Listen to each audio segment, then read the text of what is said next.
Lebih dari 1.000 api dao telah sukses dinyalakan dan bahkan ujian yang disebut kejadian aneh berhasil diselesaikan Si Hao.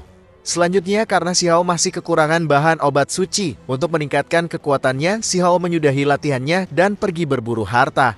Mulai dari awal memasuki Immortal Ancient hingga sekarang, waktu telah berlalu sekitar 1,5 tahun. Si Hao ingin menemui 2 orang pesuruhnya. Si Hao menebak kedua orang itu ada di dunia kecil yang disebut Kota Radian. Kota Radian adalah kota yang terkenal di Immortal Ancient. Biasanya di kota ini, orang-orang bisa saling bertukar harta, kita simpulkan seperti pasar.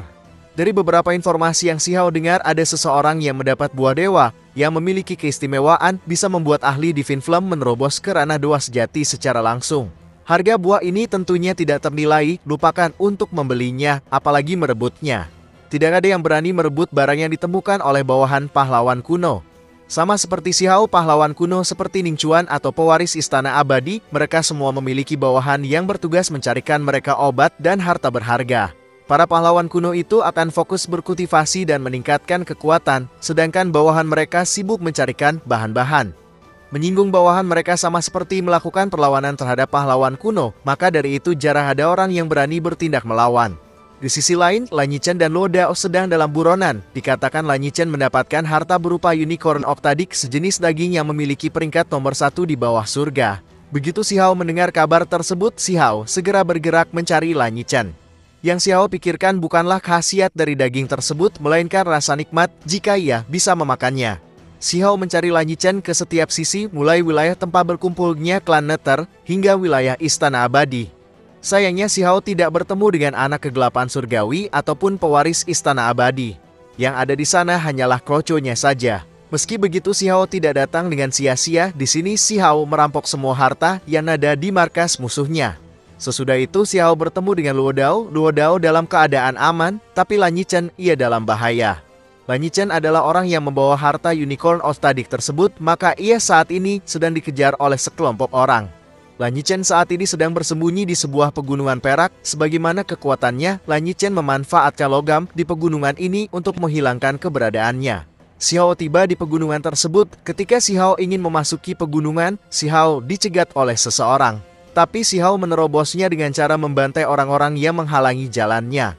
Hingga ke inti pegunungan, barulah Si Hao menemukan lawan yang cukup kuat. Ada 8 orang, setiap orang mewakili kekuatan hebat yang ada di alam atas. Yang terkenal ada dari klan Nether, Lembah Pedang, Istana Awan Api, hingga kuil surgawi. Beberapa ras yang memiliki kemampuan bawaan juga terlibat seperti kalajengking api. Kuil surgawi adalah klan yang sangat berpengaruh, hampir sebanding dengan Istana Abadi. Murid terkuat mereka juga merupakan pahlawan kuno. Mereka ingin menggunakan status itu untuk membuat Si Hao menyerah, tapi hal itu tidak mungkin.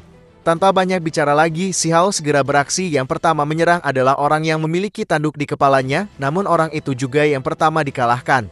Setelah orang itu dikalahkan, yang lainnya tidak berani lagi meremehkan Si Hao. Mereka bekerja sama menyerang Si Hao secara bersamaan. Si Hao tidak menahan diri di pertempuran ini, berhadapan langsung melawan 8 orang. Bertarung dengan kekuatan fisik, Si Hao tidak terkalahkan, namun Si Hao harus berhati-hati dalam menghadapi gadis dari klan Kalajengking Api. Racun yang terdapat di ekor Kalajengking Api bisa membunuh seorang dewa sejati, dan bukan hanya ada satu, gadis tersebut memiliki 9 ekor. Tapi bukannya Si Hao takut, Si Hao memiliki teknik bawaan yang dapat membuat tubuhnya tidak bisa ditembus, dengan begitu racun tidak akan mengenainya.